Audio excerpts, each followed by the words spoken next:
Hey guys, welcome to JasonWhiskyWise. Myself, Jason, bringing you another unboxing video. And today we have another unboxing from Drinks by the Dram, which I will get to in just a second. But without further ado, this is, I believe, my 6th unboxing video, as I'm doing this once per month because it can get rather pricey. So if you are interested in these, I'll feel free to leave a little playlist on this side and go and check them out. But without further ado, let's get into the unboxing. Ooh, cricket bat. Didn't you know cricket bats could get that small? So not in this one. Let's try again. Ping pong. Yes. One more time. There we go. That's what we need. The knife. Let's get into it.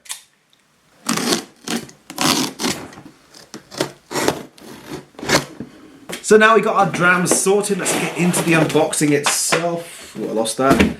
It looks like Drinks by the Dram have actually changed the inside, and it looks like they've gone for a brown, sort of a white cardboard look, which I'll just show you over there. So you can see they've changed this up a little bit, but still, as long as it holds the bottles in place is the main thing. So we'll start off with, I think I might ping them just on this side over here. We'll start off with my order of my drams. There is 24 of them. Yep, 6 4 is 24. So let's get into them. Starting off with the first one, which is an Anok 12-year-old. Part of the Anok range, which I will be reviewing because I decided I really want to test out their drams. I tasted the 18 and the 24, and I thought they were superb whiskies. So I thought, let's just get into doing the actual range. So next up, we've also got the 18-year-old. I've also then got the 22-year-old from Anok, which you'll actually see just over here, and a bottle over there. Then we've also got even the 24-year-old. Now I couldn't find anything else in between, but sadly that is what they had on MasterOfMalt. Next up is something kind of cool, which is actually the Highland Park Ice. Now I'm actually planning to buy a bottle of this. Retails it's quite a pricey dram if that does autofocus. Otherwise, more or less I will go at the putting this capture over here. One of, I think it's 28,000 bottles, which is incredible amount. But next up they've got the Fire as well, and Fire and Ice are part of just literally 2 releases, which is part of a collection for Highland Park, being the, I think, the Ice Warrior, or so Ice God, and the Fire God. So kind of an interesting one. I'm going to do a bit more research into that. Next up is Bunnahabhain Crack Mona. Now this is part of the travel retail range. There should be 2 Bunnahabhains here if it is correct. Yeah, so they've got Bunnahabhain Crack Mona, which is this one over here, and then right next to it you've got the Negrini, I think it is, which is that one over there. Now these 2 are both travel retail exclusives. I believe this one's unpeated in a red wine cask, and this is their peated version, which is their travel retail stuff. So really something I want to show you guys a little more is of some more travel retail, but at the same time having these brands that I've never done before, like Bunnahabhain. Now next up is a Kilkerran 12-year-old, and I've actually got a bottle of that reserved in central London, so I need to go and pick that up, and that will be an interesting one. It's part of the one of the Campbelltown distilleries, I think it's Glengyle, which a lot of people have been telling me to try. I've got Cavallan's X Bourbon Oak, which is something I've really been wanting to try, is the oak cask. So they've got Cavallan X Bourbon Oak, and then you've got the Cavallan Sherry Oak. Now, if I complete these 2, and the next one should actually be the Conductor. Yeah, it's a King Cart Conductor on MasterOfMalt. It doesn't come up as Cavallan, it's King Cart Conductor. But if I complete these 3, I'd have effectively done the whole Cavallan core range. So that's on my to-do list for reviewing those whiskies. Next up, do we have some more?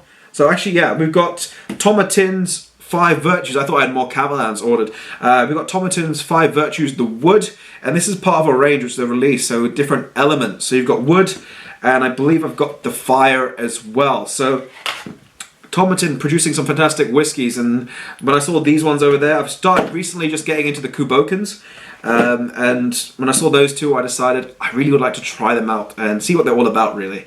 Next up we've got Oban's Little Bay, another whiskey which I think is just superb value for money, and I've not done many Oban. I've actually got the 14 at home, which is just been sitting there because I've been going through so many interesting and a variety of different other whiskies. Now I got the Glendronach 14-year-old Virgin Oak Cask. Now I do buy a lot of Glendronach, but I never tried the 14-year-old Virgin Cask, and I wanted to effectively buy a dram.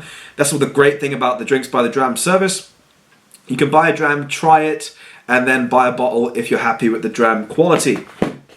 which I think is super because it helps out a lot. Do we have more Japanese? No, okay, so we've got one Japanese whiskey, which is the Hibiki Japanese Harmony Master Select. Now, there is two versions of the Japanese Harmony. One is the Master Select, which is travel retail, and the other is just the standard Master Select, which is domestic market, which you'll find in whiskey specialist shops and pretty much I think wholesalers as well, including your local shops. So two versions of the Harmony. This is actually the Master Select. I've actually got the regular Harmony, and I'll do a side-by-side comparative test to see which one is actually better and which one is, you know, value for your money, because at the end of the day, you're spending money. If they're both the same, you want to be getting the better one of the two. Now, next we've got Laphroaig, and I think I did 2 or 3 Laphroaigs. Yep, we've got another one. The Laphroaig Law, which I didn't get to try a bottle of last year when it came out, and that was something I really wanted to try it, and luckily they had this left on Drinks by the Dram, so I picked up one of those. The other one is the Triplewood, as I've recently reviewed the new travel retail Forward. So I'll do a comparative test. See the Forward versus the Triplewood. What are those major characteristic differences on the palate, so you know exactly what you're getting into over there. And plus, Triplewood was initially travel retail. Now I believe the last ones all here should be all Glenmorangie. Or Glenmorangie. Okay, excellent, they are. So we've got the Glenmorangie Classic Peated, which is the first one. It's got a really old school label. Look at that. If I just take my face out of it, the recognition takes it off the screen. But yeah, really old packaging on that one. Next up we have the Glenmorangie Classic, which is your more or less, these are all around about £20 in the shop. So you think about it, £20 for a full-size bottle of this.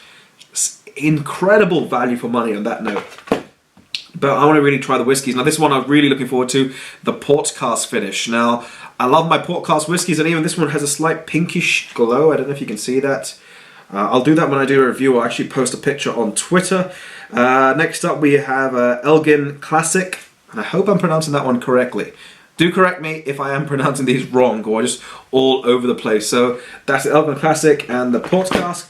And the final one is the 10-year-old Chardonnay cask. Now I don't know many distilleries that use a Chardonnay cask, but Glenmorangie do use that, and something I think that's going to be really incredible. I've heard really good things about this whiskey, so it was one I said I have to try. Now I do see they have also got some other whiskies, which I'll probably be buying along the way, because at the minute 24 drams was my allocation for this month, or any drams you'd like me to feature on the channel, provided you know they're within reasonable budgets and not going to be like 50 to 100 pounds for a dram. I might do that for my 100th video, but for now I think we're only at video 50, so we've still got some way to work forward. I think we're at 53 on the Balvenie 21 Portwood. But on that note, let me know. I think we're going to do the Highland Park range coming up next, which will begin from Thursday onwards, and then we'll have some Paul John and also some Glengoyne, because I'm looking forward to doing those 3 whiskies, and maybe some Travel Retail Macallan.